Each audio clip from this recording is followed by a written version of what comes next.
Hello guys, welcome back to my channel Nightingale classes for nurses. तो हमारा central level पे चल रहा था। तो सेंट्रल लेवल पे हमने बात कर लिया, ministry of health and family welfare complete हो चुका है, सेंट्रल काउंसिल ऑफ हेल्थ भी हो चुका है। आज हम जो बात करेंगे वो आता है director general of health services. तो director general of health services में क्या होता है, ये हमारी ऑर्गेनाइजेशन के अंदर क्या करते हैं, हेल्थ फैसिलिटीज अच्छे से प्रोवाइड हो रही है कि नहीं हो रही है, जो चीजें जो रिसोर्सेज लोगों को दी जानी चाहिए वो प्रॉपर्ली हो रहे हैं कि नहीं हो रहे हैं, ये सारे सुपरविजन में रहते हैं। अब जो DGHS है, मतलब director general of health services, इसके अंदर हमारे आते हैं डिप्टी ऑफ DGHS। डिप्टी होता है एक सेकंड अथॉरिटी जो क्या करती है, मतलब एक सेकंड पर्सन बोल सकते हैं, जो क्या करती है मेडिकल केयर के ऊपर चीजें देखती है। नेक्स्ट आता है डिप्टी ऑफ DGHS। इसमें क्या होता है, पब्लिक हेल्थ, जो भी पब्लिक हेल्थ होती है उसके रिगार्डिंग इसमें चीजें देखी जाती है। और फिर आता है डिप्टी DGHS, मतलब जनरल एडमिनिस्ट्रेशन, जो नॉर्मल एडमिनिस्ट्रेशन है वो प्रॉपर्ली फंक्शन कर रहा है कि नहीं कर रहा है। एक होता है फर्स्ट ऑर्गेनाइजेशन का मेंबर, जो हो सकता है एक तरीके से मिनिस्टर, जो हमने बात की थी, जो सारी चीजों को नेशनली लेवल पर देखता है। अब नेशनल लेवल पर देखने के बाद उसमें भी सेंट्रल और स्टेट और यूनियन हमने बात करी थी, तो वो भी जब सेंट्रल की बात होगी तो पूरे तरीके से देख रहे हैं। सेकंड पर्सन भी इन्वॉल्वमेंट होता है कि सारी चीजें एडमिनिस्ट्रेशन, पूरा जो एडमिनिस्ट्रेशन है वो प्रॉपर्ली फंक्शन कर रहा है कि नहीं कर रहा है, जिन लोगों को जो ड्यूटीज बांटी गई थी वो प्रॉपर्ली हो रही है कि नहीं हो रही है, जो भी रिसोर्सेज हैं, जो भी नेशनल प्रोग्राम्स हैं, पॉलिसीज बनाई गई हैं वो प्रॉपर्ली फॉलो हो रही है कि नहीं हो रही है। तो ये सारी चीजें जो सेकंड पर्सन होता है ऑर्गेनाइजेशन का, उसके अंदर होता है। तो इसमें मेडिकल केयर आती है, पब्लिक केयर आती है और जनरल एडमिनिस्ट्रेशन आता है।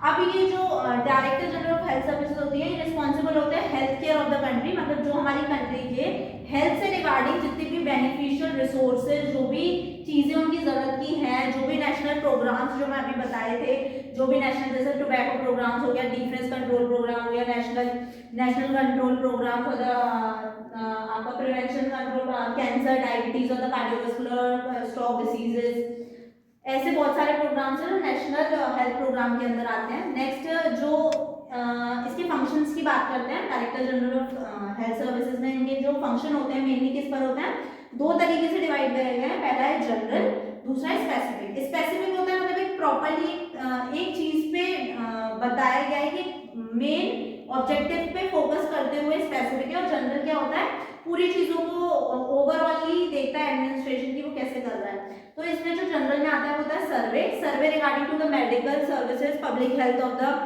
पीपल और द कम्युनिटी और द इंडिविजुअल।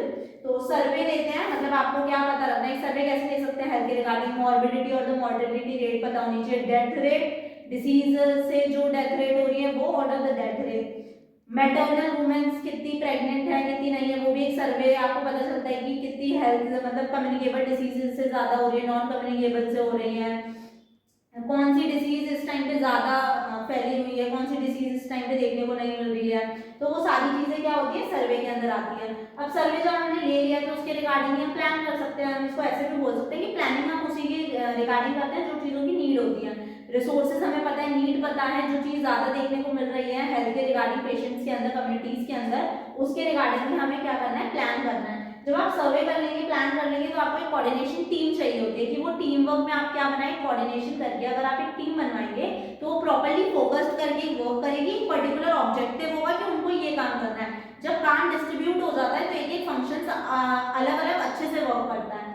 नेक्स्ट आता है programming policies, rules and regulations उस ऑर्गेनाइजेशंस के अंदर भी होते हैं, तो उनको भी उस एडमिनिस्ट्रेशन को फॉलो करना होता है, जो किसके अंदर आता है, डिप्टी ऑफ मेडिकल केयर और पब्लिक हेल्थ केयर के अंदर। Appraisal of all health matters, जो भी ऑर्गेनाइजेशन है, जो भी अथॉरिटीज हैं, जो भी एडमिनिस्ट्रेशन है, उसमें क्या होना चाहिए, अप्रेजल भी होना चाहिए। अप्रेजल मतलब होता है एक पोजीशन, मतलब जो भी आपने काम किया है उसके लिए एक प्रमोशन होना चाहिए। एक तरीके से जो भी काम करते हैं वो एक प्रमोटिव वे में जाना चाहिए, वो अच्छा होगा तो आपको क्या करना है, उसको अप्रेजल करना है, मतलब उसकी बोल सकते हैं उसको अप्रिसिएशन देना है एक तरीके से।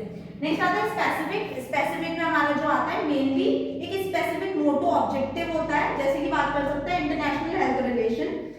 बहुत सारी ऐसी डिसीजेज हैं जो बाहर से यहाँ पर आई हैं, मतलब जो पहले इंटरनेशनल कंट्रीज में थी और वो हमारी इंडिया कंट्री में आई है। तो वो चीजें अगर हमें पहले से पता होगी, वो हेल्थ रिगार्डिंग हम पहले से क्या कर सकते हैं, उन चीज को वहीं पर रोक सकते हैं।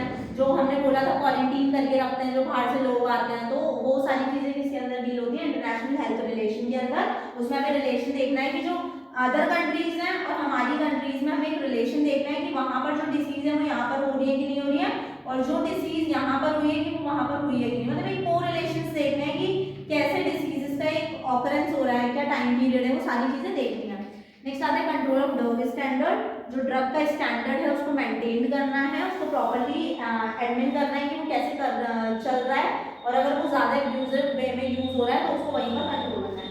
Next medical store reports. जो मेडिकल स्टोर्स हैं वो प्रॉपर्ली रिपोर्ट्स हैं कि नहीं है, ऑर्गेनाइजेशन लाइसेंस है कि नहीं है, नॉर्मल फंक्शन वे में जैसे होने चाहिए, जो ऑर्गेनाइजेशन के थ्रू लीगली प्रमोट हो रहे हैं वो अच्छे से वर्क कर रहे हैं कि नहीं कर रहे हैं, कोई लीगली एस्पेक्ट्स में देखने को तो नहीं मिल रहा, कोई इलीगल वर्क हो रहा है मेडिकल स्पॉट पे और मेडिकल स्टोर्स पे। इसमें आ सकता है कि कंट्रोल ऑफ ड्रग स्टैंडर्ड्स भी हम इसके अंदर इंक्लूड कर सकते हैं। नेक्स्ट आता है पोस्ट ग्रेजुएट ट्रेनिंग। मतलब अगर आप एक स्पेशलाइज्ड कोई भी चीज करते हैं तो उसमें पोस्ट ग्रेजुएट करते हैं तो प्रॉपर्ली ट्रेनिंग वहाँ पर दी जा रही है कि नहीं दी जा रही है, जो चीज आप करने आए हैं वहाँ पर वो अच्छे से वो फॉलो अप हो रही है कि नहीं हो रही है, तो वहाँ पर ट्रेनिंग भी अप्लाई होती है। मेडिकल एजुकेशन से रिगार्डिंग रिसर्च बोल सकते हैं, ट्रेनिंग हो सकती है, बहुत सारी चीजें आप लोगों को इवेल्युएट की जाती है, तो मेडिकल एजुकेशन में देख सकते हैं। क्लिनिकल इसमें इंक्लूड कर सकते हैं कि वो प्रॉपर्ली क्लिनिकल, मतलब अगर ड्यूटी लगती है या जैसे सेमेस्टर वाइज हमारे एग्जाम्स होते हैं तो उसमें हमारा क्लिनिकल भी होता है, तो वो सारी चीजों को क्या देखना पड़ता है कि वो मेडिकली भी हमें एजुकेशन मिल रही है और क्लिनिकल भी, तो वो इवेल्युएट भी करना होता है, तो ये प्रॉपर्ली फंक्शन कर रहा है कि नहीं कर रहा है, ये भी देखते हैं। नेक्स्ट आता है सेंट्रल गवर्नमेंट हेल्थ स्कीम। तो सेंट्रल गवर्नमेंट हेल्थ स्कीम हमारी जो होती है, बहुत सारी ऐसी पॉलिसीज हैं गवर्नमेंट ने हेल्थ से रिगार्डिंग सेंट्रल स्कीम्स निकाल रखी हैं, तो वो प्रॉपर्ली फंक्शन कर रही है कि नहीं कर रही है, वो सारा देखना है। नेशनल हेल्थ प्रोग्राम से रिगार्डिंग तो नेशनल हेल्थ प्रोग्राम्स भी निकाले हैं ताकि इन डिसीज के रिगार्डिंग लोगों को एक तरीके से अवेयर किया जाए, बताया जाए, और इन प्रोग्राम्स का मेन मोटो यही होता है कि वो जो डिसीज है उनके बारे में लोगों को पता होगा तो वो चीजें रिड्यूस करी जाती हैं ये प्रोग्राम्स, और हेल्थ बेनिफिशियल के प्लस इकोनॉमिक भी क्या करता है, रिड्यूस करता है। तो ये क्या है, नेशनल, इसका एक एग्जांपल है national programme for prevention and control of cancer, diabetes, cardiovascular disease and stroke. तो ये सारा था हमारा किसके अंदर, director general of health services के अंदर। आज के लिए बस इतना ही, कल हम फिर मिलेंगे न्यू टॉपिक के साथ। Thank you for watching. अगर आपको मेरा चैनल अच्छा लगे तो लाइक करें, कमेंट करें और ज़्यादा से ज़्यादा शेयर करें।